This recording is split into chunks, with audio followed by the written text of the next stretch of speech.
ከመከራም የምናመልጠው የያዝነው የሚበረክትልን ጸሎት ያላቋረጥን እንደሆነ የምንጸልየውን ማወቅ አለብን። የክርስቲያኖች የመጀመሪያ የሕግ ጸሎታቸው ዳዊት፣ አቡነ ዘበሰማያት፣ ውዳሴ ማርያም እነዚህ ናቸው። ከዚያ በኋላ ደግሞ በርታ ሲል ገድለ ቅዱሳን ከቅዱሳን ገድል አንድ ይጨምራል። ሲበረታ ቅዳሴ ማርያም ይጨምራል። ሲበረታ ወንጌለ ዮሐንስ ይጨምራል። ከዚያ በኋላ ጎልጎታ፣ አርጋኖን እያለ ይጨምራል። አሁን ግን ማን እንደፈጠረው የማይታወቅ የጸሎት ጋጋታ ሞልቷል። በመዝሙረ ዳዊት ይዘምሩ ሰማያውያን ወምድራውያን። በቅዱስ ዳዊት መዝሙር የሰማይ መላእክት እንኳን ሳይቀሩ ይዘምራሉ። ያንን አስትቶ የማናውቀው ጸሎት ነጋዴ እየሰበሰበ ያሳትማል። አሁን ከዛሬ ጀምሮ የምትጸልዩዋቸውን ጸሎችን ቁጭ አድርጓቸው። የሕጉን ያዙና ሌላ ትጨምራላችሁ። ስለዚህ የሕጉን ያዙና መዝሙረ ዳዊትና ውዳሴ ማርያም ላለማቋረጥ ለራሳችሁ ቃል ግቡ። ከዛሬ ጀምሮ ነገ ጧት ሁላችሁም መዝሙረ ዳዊት እንድትገዙ። አንዳንድ አባቶች ሰይፈ መለኮት ጥሩ ነው፣ አንዳንድ አባቶች ሰይፈ ሥላሴ ጥሩ ነው ብለዋል። አንዳንድ አባቶች የሚባል ነገር የለም። ጸሎት የሚያቋርጥ ሰይጣን አንደኛ ምንድነው? ማስመሸት አንዱ ብልሃቱ ነው። ማስመሸት እዚህ በኋላ ሌሊት ልነሳ ሲሉት ወዴት። አንዱ ደግሞ ምን ማለት ጸሎትን እንደ ዕዳ መቁጠር ነው። እንግዲህ ስንቱን ነው የምደግመው ማለት ጆሮአችንን ስለማናሳትፈው ነው። በጸሎት ጊዜ ሐሳባችን በጸሎት ጊዜ ነው አይደል የሚላችሁ የት እንዳለ ማለት ያልደወላችሁት ስልክ ሁሉ ትዝ ይላችኋል ማለት ኑሮ ያስጨንቀናል። ማታ ምንድነው የምሆነው? ነገ ምንድነው የምሆነው? ነገ ላይ ተጣልተውኛ ምን ሆነው? የታገላው ደግሞ ሰይጣን ምን ይላል? አንተ ኃጢአተኛ ነህና እግዚአብሔር አይሰማህም ሊላችሁ ይችላል። ኃጢአተኛ ስለሆንክ እግዚአብሔር አይሰማህም። ስለዚህ ወሶበሂ ትጸልዩ ኢትኩኑ ከመ መደለዋን፣ ስትጸልዩ እንደ ግብዞች አትሁኑ። የማቴዎስ ወንጌል ምዕራፍ 6 ከቁጥር 5። ካህኑ እንዲህ ብለው ጀምረው ነው ያነበቡት። ሙሉ ምንባቡን እያነበብን እየተረጎምን እንሄዳለን ማለት ነው። ለምንድን ነው ዛሬ ሰፋ ይበል ያልኩት? በየዕለታችሁ የምታውቁትና ትርጉሙን ልታውቁት የሚገባ ቃል ስለሆነ ዛሬ የተነበበው ቅዳሴ ጊዜ ገጥሞት ማለት ነው እና ወሶበይ ትጸልዩ ኢትኩኑ ከመ መደለዋን፣ ስትጸልዩ እንደ ግብዞች አትሁኑ። እስመ እሙንቱ ውስተ መኳርብት ወውስተ መራህብት ያፈቅሩ ቀዊመ ከማያስተርእዩ ለሰብ። እነርሱ ሰው እንዲያያቸው፣ ሰው እንዲመለከታቸው በየአደባባዩ፣ በየማዕዝኑ፣ በየመንገዱ ቆመው መጸለይ ይወዳሉና ስትጸልዩ እንደ ግብዞች አትሁኑ ይላል። ይህ ምዕራፍ 3 አንቀጽ ነው ያለው። ምዕራፍ 6 ማቴዎስ ወንጌል ምዕራፍ 6 3 አንቀጽ አለው። ወይም ሶስት ምኖችን የያዘ ነው። ስለ ምኖችን ምንነቶችን 3 ጉዳዮችን የያዘ ነው። አንቀጸ ጸሎት፣ አንቀጸ ምጽዋት፣ አንቀጸ ጾም። አንቀጸ ጸሎት፣ አንቀጸ ምጽዋት፣ አንቀጸ ጾም 3 ጉዳዮችን ይዟል። ጌታችን መድኃኒታችን ኢየሱስ ክርስቶስ በቆሮንቶስ በረሃ ምድረ በዳ ሲጾም 40 ቀንና 40 ሌሊት ሲጾም በ3 የኃጢአት ራሶች ተፈትኖ ነበረ። በምን? በስስት፣ በፍቅረ ነዋይ ወይም ገንዘብን በመውደድና በትዕቢት ሰይጣን የፈተነው ማለት ነው። ገንዘብን በመውደድ ፈተና፣ በትዕቢት ፈተናና በስስት ፈተና ፈትኖት ነበረ። በኋላ ጌታ ደግሞ ዲያብሎስን አሸንፎ ከመጣ በኋላ ለሕዝቡ እነዚህን 3 የኃጢአት ራሶች የሚሸነፉባቸውን 3 የሥነ ምግባር ራሶች የሚባሉትን ደግሞ አስተማረ። 3ቱ የሥነ ምግባር ራሶች የሚባሉት ምንድን ናቸው ከተባለ ጸሎት፣ ምጽዋትና ጾም ናቸው። የሚጾም ሰው ስስት ይጠፋለታል። የሚመጸውት ሰው ደግሞ የገንዘብ ፍቅር ይጠፋለታል። የሚጸልይ ሰው ደግሞ ትዕቢት ይጠፋለታል። 3ቱን ኃጢአቶች ያሸነፈ ሰው ደግሞ በዓለም ላይ ማንኛውም ኃጢአት ሊቃወመው አይችልም። የኃጢአት ሁሉ ስሮች እነዚህ ናቸው። ገንዘብ የሚወድ ሰው፣ የሚሳሳ ሰው ገንዘብ ይወዳል። ገንዘብ የሚወድ ሰው ደግሞ ትዕቢተኛ ይሆናል። ትዕቢተኛ ሰው ደግሞ በእግዚአብሔር የተጠላ ነው። ስለዚህ እነዚህ ሦስቱን አንድ ሰው በሕይወት ዘመኑ ሁሉ መጥላት ያለበት እነዚህ ነው። እነዚህን ተቃውሞ ካሸነፈ ሌሎችን ማሸነፍ ይቻላል። ስለዚህ እነዚህ የሥነ ምግባር ራሶች ይባላሉ። አሁን ዛሬ ከሦስቱ የምንማረው ምኑን ነው ካላችሁ ጸሎትን ነው። ዛሬ የምንማረው ጸሎትን ነው። ጸሎትን ከነ ሥርዓቱ ጌታችን መድኃኒታችን ኢየሱስ ክርስቶስ አስተምሮናል። ጸሎት ማለት ስለ ትርጉሙ ልንገራችሁና አሁን ይሄ እንዴት እንደምንጸልይ ነው። ጸሎትን መደበኛ አድርጎ ጌታ ግን እንዴት እንደምንጸልይ ነው የነገረን። መጀመሪያ ስለ ጸሎት ትንሽ ልንገራችሁ። ጸሎት ብሂል ተናግሮ ምስለ እግዚአብሔር። ጸሎት ማለት ከእግዚአብሔር ጋር መነጋገር ማለት ነው። ጸሎት ማለት ከእግዚአብሔር ጋር መነጋገር ማለት ነው። ከእግዚአብሔር ጋር መነጋገር። ሰው ሲጸልይ ከእግዚአብሔር ጋር ይነጋገራል። ስንጸልይ ፊት ለፊታችን እግዚአብሔር አለ። እግዚአብሔርን እያነጋገርን ነው። አምላኬ አምላኬ ለምን ታደገኒ፣ አምላኬ አምላኬ ለምን ተውከኝ ስለው ፊት ለፊት አድርጌ እያናገርኩት ነው። አንድ ሰው ጸሎት የሚያቋርጥበት ምክንያት ጸሎት የሚሰለቸው ወይም ጸሎቱን እያቆራረጠ የሚጸልየው ለምንድን ነው ካላችሁኝ ከማን ጋር እንደሚነጋገር ስለማያውቅ ነው። ሁላችሁም እንደምታስቡት አንድ የምንወደውና የምናከብረው ትልቅ ሰው በሰው ሰውኛው ትልቅ የተባለ ሰው እኛን ለማነጋገር ቀጠሮ ቢይዝልን ያንን ሰው ለማነጋገር ከተያያዘልን ቀጠሮ የተነሳ እንቅልፍ አልወስደን ብሎ ያድራል። ጸሎት ግን እግዚአብሔርን ያህል ንጉሥ ሰራዊተ መላእክት እያመሰገኑት ቅዱሳን አባቶች እያመሰገኑት ለእኛ ለአንድ መናኛና የተናቅን ፍጡሮች ቀጠሮ ይዞ ሊሰማን ይጠብቃል። ያንን ንቀን ነው የምንቀረው ማለት ነው። እግዚአብሔር አሁን ለምሳሌ ስንት ቀን ያመላለሰን የአንድ የቀበሌ ጽሕፈት ቤት ኃላፊ ወይም የመዘጋጃ ሠራተኛ ሰኞ ቢገኝልን እንዴት ደስ ይለናል። ለፍቼ እኮ ዛሬ ተሳካልኝ እንላለን። ያገኘነው ሰውዬ የምድር ደብዳቤ የሚጽፍ ሰው ነው ያናገረን። ከዚያ ከፍ ብለን ከንቲባውን ብናናገርስ፣ ከፍ ብለን የዞኑን ዋና አስተዳዳሪ ብናናገርስ፣ ከፍ ብለን የክልሉን ፕሬዝዳንት ብናናገርስ፣ ከፍ ብለን የሀገሪቱን ጠቅላይ ሚኒስትር ብናናግር እንደ ትልቅ ዕድለኛነት እናወራዋለን። ፎቶ ተነስተን ፎቶአችን እናስቀምጣለን በትልቅ ይሄ ከጠቅላይ ሚኒስትሩ ጋር የሆነ ጊዜ ምሳ በልቼ ብሎ ሰው ይናገራል። እግዚአብሔር ግን በየቀኑ ያለ ደጅ ጽናት ይገኛል። በየቀኑ እግዚአብሔርን ማናገር ይቻላል። በየቀኑ ብቻ አይደለም፣ በየሰዓቱ የምድር ነገሥታት ጠዋት አናግረናቸው 6 ሰዓት መልሶ ቢቸግረን ማግኘት አንችልም። ምናልባት እንደገና 40 ቀን ልንጠብቅ እንችላለን። 6 ሰዓት አናግረን 9 ሰዓት ማናገር አንችልም። 9 ሰዓት አናግረን 11 ሰዓት አይደግሙልንም። 11 ሰዓት አናግረን 1 ሰዓት አይደግሙልንም። ሌሊት ቢቸግረን አይደግሙልንም። አናገኛቸውም። ሁሉ ብንጠራቸው ሌሊት ከቢሮአቸው ብንሄድ ወንጀለኛ ተብለን ልንታሰርም እንችላለን። እግዚአብሔር ግን ማለዳም ይሰማል፣ ማታም ይሰማል፣ ጧትም ይሰማል፣ ቀንም ይሰማል፣ ያለ ጊዜ ይሰማል፣ ያለ ወረፋ ይሰማል፣ ሳይመርጥ ይሰማል። እግዚአብሔር የሚሰማውና የማይሰማው ሰው የለም። ሁሉንም ይሰማል። ሁሉንም ወረፋ ሳያስጠብቅ ያለ ጊዜ ፈረቃ እግዚአብሔር ሁሉንም ያዳምጣል። ጸሎት ማለት እግዚአብሔርን ማናገር ነው። እንደ ጸሎት ማቋረጥ ያለ ሞኝነት የለም። እንዴት ሰው እግዚአብሔርን ያህል ንጉሥ አናግረኝ ብሎ እየጠበቀው እንዴት ያን አቋርጦ ይውላል? እና የእግዚአብሔር ቤተሰቦች እኔ ዛሬ በእግዚአብሔር ስም የምማልዳችሁ በእውነት ምንድን ነው ካላችሁ ጸሎት እንዳታቋርጡ። ትልቅ ነገር በእውነቱ ማለት ነው። እናት የልጇን ንግግር ከምትጠብቀው በላይ እግዚአብሔር እኛን በማለዳና በመታ ጸሎት እኛን ለማዳመጥ ደስ ብሎት ይጠብቀናል። ማለዳ እግዚአብሔር እኛን ይጠብቃል። ተነስተን እንድንጠራው አባታችን ሆይ እንድንለው። ይሄ ነው ጸሎት። የምግባራት ሁሉ እናት ናት። የጦርነት ሁሉ መጀመሪያ ናት ጸሎት። ዲያብሎስ እንደ ጸሎት አድርጎ የሚጠላው ስነ ምግባር የለም። ጾም ሊሆን ይችላል፣ ስግደት ሊሆን ይችላል፣ ምጽዋት ሊሆን ይችላል፣ ቸርነት ሊሆን ይችላል፣ የዋሃት ሊሆን ይችላል፣ በጎነት ሊሆን ይችላል፣ ገርነት ሊሆን ይችላል፣ ፍቅር ሊሆን ይችላል፣ ሰላም ሊሆን ይችላል፣ መጫወተ ርዕስ ሊሆን ይችላል፣ ሰማዕትነት ሊሆን ይችላል፣ ምንኩስና ሊሆን ይችላል፣ ማስቀደስ ሊሆን ይችላል። ሁሉም ነገር ይሁን ሰይጣን እንደ ጸሎት አድርጎ የሚጠላው ምግባር ጥሩ ሥራ የለም።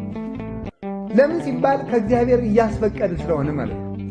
አልቦ ግብ ዘያፈቅር ሰይጣን ከመአይድጎ ጸሎት። ጸሎት ሰይጣን እንደ ጸሎት ማስቋረጥ አርጎ የሚወደው በጎ ሥራ የለም ይላል።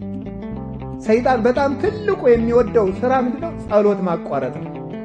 ጸሎት ማቋረጥ ጸሎትን ለምን ሲባል እስመ እሳት ይወፅእ እማፉሁ ለዘይጸልይ፣ ከሚጸልይ ሰው አንደበት እሳት ይወጣልና፣ ወያውዕዮ ለሰይጣን፣ ሰይጣንንም ያቃጥለዋልና፣ ወይደጉጾ አይኖ፣ አይኑንም ይወገዋልና፣ እስመ ጉድብ ውእቱ ባህቤሁ፣ ጸሎት በሰይጣን ዘንድ የተሳለ ጦር ነው፣ አይኑን ያጠፋዋል።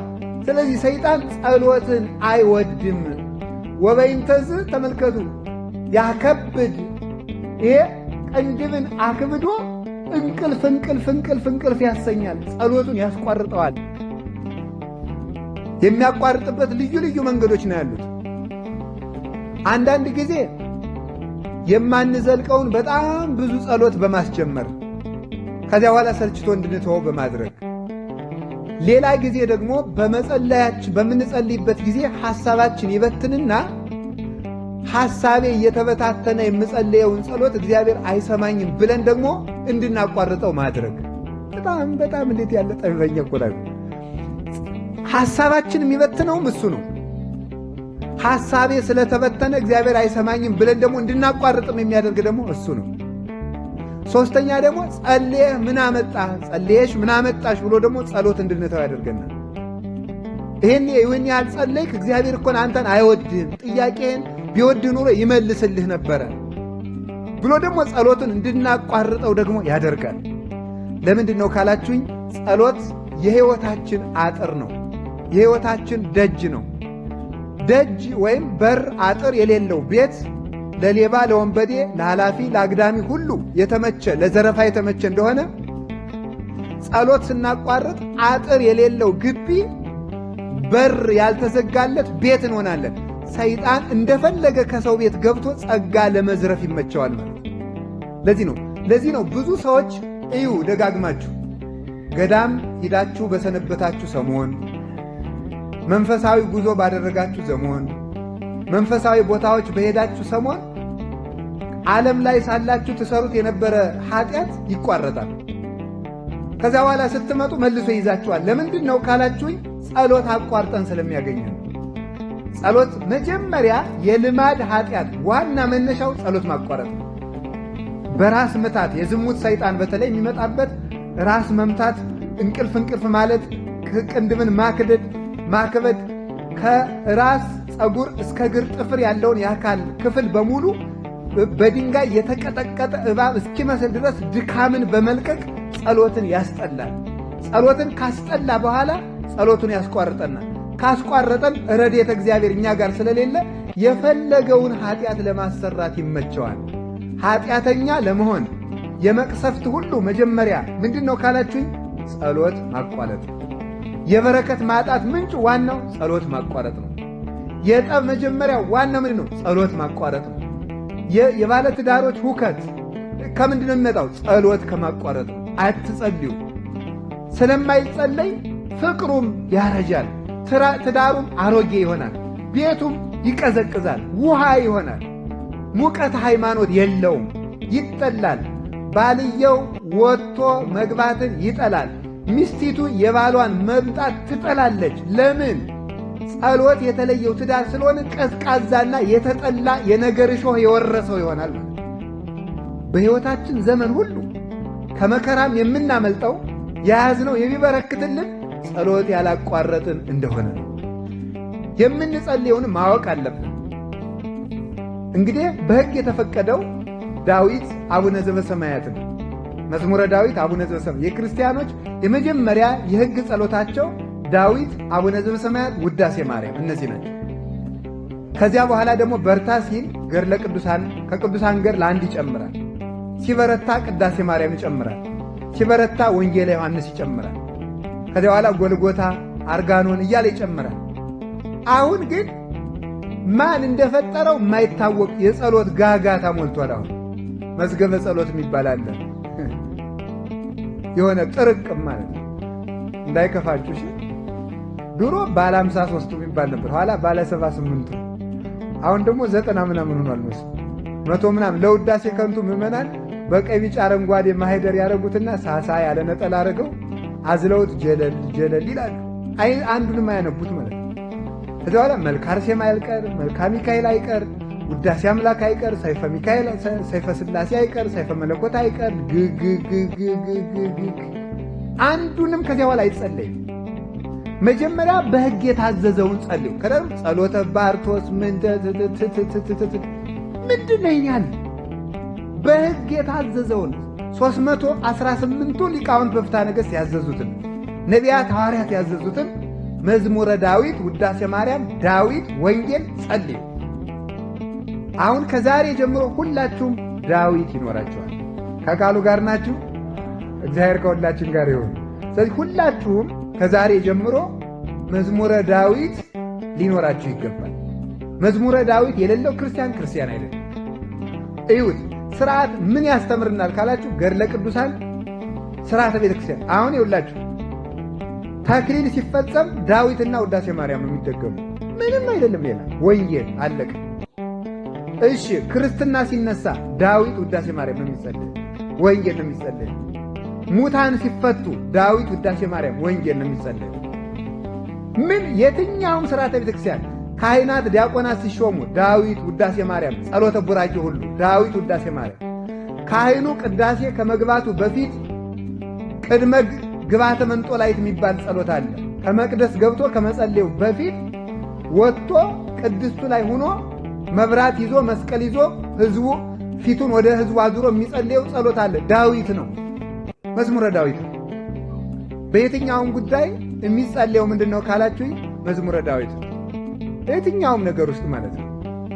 በቅዳሴ በኪዳን በሁሉ መቅደም ላይ 40 ቀን ሙሉ የድጓ መምህራን በአብይ ጾም፣ በፍልሰታ፣ በአጽዋማት ጊዜ ስባተ ነግህ የሚባል ቃል እግዚአብሔር አለ። ዳዊት መዝሙረ ዳዊት ነው። በቃ ማለዳ በሙሉ 150ውን ዳዊት ሲያስተዛዝሩ ነው የሚያረፍቱ ማለት ነው። ዳዊት ነው የሚጸልዩ። ስባተ ነግህ የቅዱስ ያሬድ ቃለ እግዚአብሔር ብዙ ነው። ምዕራፍ የሚባል መጽሐፍ አለ ሙሉ ዳዊት። እስመ በመዝሙረ ዳዊት ይዘምሩ ሰማያውያን ወምድራውያን። በቅዱስ ዳዊት መዝሙር የሰማይ መላእክት እንኳን ሳይቀሩ ይዘምራሉ። ያንን አስትቶ የማናውቀው ጸሎት ነጋዴ እየሰበሰበ ያሳትማል መጸለይ። አሁን ደግሞ በየከተማው ምን ይላል? ይሄ ሌሊት ለሚያንቀጣቅጣችሁ፣ ለሚያስፈራራችሁ፣ ሕፃናትን ሽንት ለሚያሸናባችሁ ጥሩውን ፈቱን መድኃኒት ነው እያያዛችሁ መጽሐፉን 20 ብር ነው ይላል። እውነት መስሏችሁ እናንተ ትገዛላችሁ። ዳዊታችሁን ድገሙ ዝም ብላችሁ። ዳዊት እንዲያው መዝሙረ ዳዊት ለ40 ቀን እንኳን ሳታቋሩ እንኳን ሁል ጊዜ 40 ቀን እንኳን ብትጸልዩ አጋንንት በእናንተ ዘውር ላይ የሁሉንም ቅዱሳን በሙሉ ገድል ብታነቡት መዝሙረ ዳዊት ነበር የሚያነቡት። መዝሙረ ዳዊት፣ አቡነ ዘበሰማያት፣ ውዳሴ ማርያም፣ ቅዳሴ ማርያም፣ ይሄ ነው ጸሎት ማለት። አሁን ከዛሬ ጀምሮ የምትጸልዩዋቸውን ጸሎችን ቁጭ አድርጓቸው። የሕጉን ያዙና ሌላ ትጨምራላችሁ። ስለዚህ የሕጉን ያዙና መዝሙረ ዳዊትና ውዳሴ ማርያም ላለማቋረጥ ለራሳችሁ ቃል ግቡ። ከዛሬ ጀምሮ ነገ ጧት ሁላችሁም መዝሙረ ዳዊት እንድትገዙ። መዝሙረ ዳዊት ሁላችሁም የሰንበት ትምህርት ቤቱን ሱቅ አለው አይደል? ዳዊት አለው አለ። እዚያ ግዙ። ከሌላችሁ አምጡ። ከሌላችሁ እናንተም ባህር ዳር ዳችሁ አምጡ። ሰሞኑን እስከሚቀጥለው ሳምንት መንፈሳዊ ፕሮጀክት ምዕመናን እየሰማችሁ ነው። መዝሙረ ዳዊት ገዝታችሁ ጸልዩ። እርግጠኛ ሆኜ ነው የምነግራችሁ፣ የፈለጋችሁትን ነገር ይመልስላችኋል መድኃኒዓለም። እምነቴን ነው እንጂ እንደ ቅዱሳን ጸጋ ኑሮኝ አይደለም እንደዚህ የምለው። እምነቴን ነው የምነግራችሁ። በሕግ የታዘዘውን ነገር አድርጉ። ሕግ የሚለው ይሄ ነው። አንዳንድ አባቶች ሰይፈ መለኮት ጥሩ ነው፣ አንዳንድ አባቶች ሰይፈ ስላሴ ጥሩ ነው ብለዋል። አንዳንድ አባቶች የሚባል ነገር የለም። የመጽሐፍ መምህራን የተናገሩት ነው እውነት። እኔ ደግሞ እንግዲህ የመጽሐፍ መምህር ነኝ። ምን ሆናችኋል እናንተ? የቤተ ክርስቲያን የመጽሐፍ መምህር ነኝ። ለክታ ሰፍራት ብሉይውን አስተምር፣ ሐዲሱን አስተምር፣ ሊቃውንቱን አስተምር፣ መነኮሳቱን አስተምር ብላ መርቃ ሰጥታኛለች። ተምሬበታለሁ፣ እናገራለሁ። ስለዚህ ቤተ ክርስቲያን እነማን የሚናገሩትን እንመን ካላችሁ የመጽሐፍ መምህራን የሚናገሩትን፣ የመጽሐፍ መምህራን የሚናገሩትን አበው ያስተማሩንን። የኔ እኮ አይደለም ትምህርቱ፣ የሊቃውንት የነ ቅዱስ ቄርሎስ የነ ቅዱስ ዮሐንስ አፈወርቅ የአባቶቻችን የ318ቱ ሊቃውንት ትምህርት ነው። ስለዚህ ዳዊት ውዳሴ ማርያም ጸልዩ፣ ከዚያ ደግሞ ከሆነላችሁ አርጋኖን ጨምሩ፣ ደግሞ በ21 ድገሙ። ግን ሁሉንም አንድ ጊዜ አትጀምሩት ነው የኔ ጥያቄ። መጀመሪያ የዕለት ዳዊትና የዕለት ውዳሴ ማርያም ድገሙ። አቅም ካላችሁ ደግሞ የሰባቱን በየዕለቱ አድርጉት። ከዛ በኋላ ደግሞ ሌሎችን አቡነ ዘበሰማያት ብዙ ይደገማል፣ ልነግራችሁ ነው። እሱ እንዲህ ያደረጋችሁ ከጸለያችሁ እግዚአብሔር ከኛ ጋር ይሆናል። አምላከ ቅዱሳን ከሁላችን ጋር ይሁን እና ጸሎት ከዚህ ሁሉ ያድናል፣ እግዚአብሔር ጋር ያገናኛል፣ ሀብትን ረድኤትን ሁሉ ይጠብቃል። አንኳኩ ንገሩኝ፣ በሉ አንኳኩ አንኳኩ አንኳኩ። እናንተ አሁን አንኳኩ ምን አደርጋለሁ ብሏል እግዚአብሔር። እናንተ አታንኳኩም፣ ግልብጥ ብላችሁ ማደር። አንኳኩ ማለት ጸልዩና የስጦታ በር ልክፈትላችሁ ብላችሁ የለም ባላንኳኳም ብላችሁ ተገንድሳችሁ እንደ ግንድ ታድራላችሁ። እግዚአብሔር በየት ጥያቄያችሁን ይመልሳል? አታንኳኩማ፣ አትጸልዩ። ዳዊት አንኳኩ፣ በአቡነ ዘበሰማያት ጠይቁኝ፣ በውዳሴ ማርያም ጸልዩኝ፣ አንኳኩና ልክፈትላችሁ። ማን ይስማ? ዝም ብሎ ወደ ጠንቋይ የሚሮጥ ማንኳኳት ሲያቅተው የእግዚአብሔር ደጅ የሚያንኳኳው ጠፍቶ አገር ለአገር ጠንቋይ አውደ ያህጉሩ ረሲያን ወበከመ ልዕልና ከሰራይቆሙ ለደቂቀ እጓለ እመሕያው ይላል ቅዱስ ዳዊት። የሰው ልጆችን አንተ በልልና በጌትነትህ በዚህ ይደሩ፣ በዚህ ተሰሩ፣ በዚህ ተጠቀሙ ብለህ ጾሙን፣ ጸሎቱን፣ ሥርዓቱን ሰርተህላቸው ነበረ። አውደ ያህጉሩ ረሲያን ዝንጎዎች የሰው ልጆች ግን ያንተን ሕግ ያንተን ሥራ ትተው ሜዳ ለሜዳ ይዞራሉ ይላል።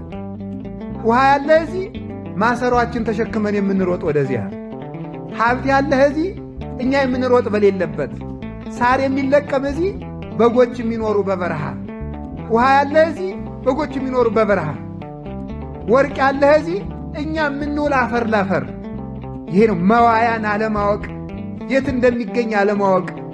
አሳው ያለ በዚህ እኛ መረባችን የምንጥል በግራ፣ አሳው የሚጠመድ እዚህ። ስለዚህ እውነት የምትጠቀሙበትን መንገድ እወቁት። የምትጸልዩ ከሆነ ሁሉንም ነገር ታሸንፋላችሁ።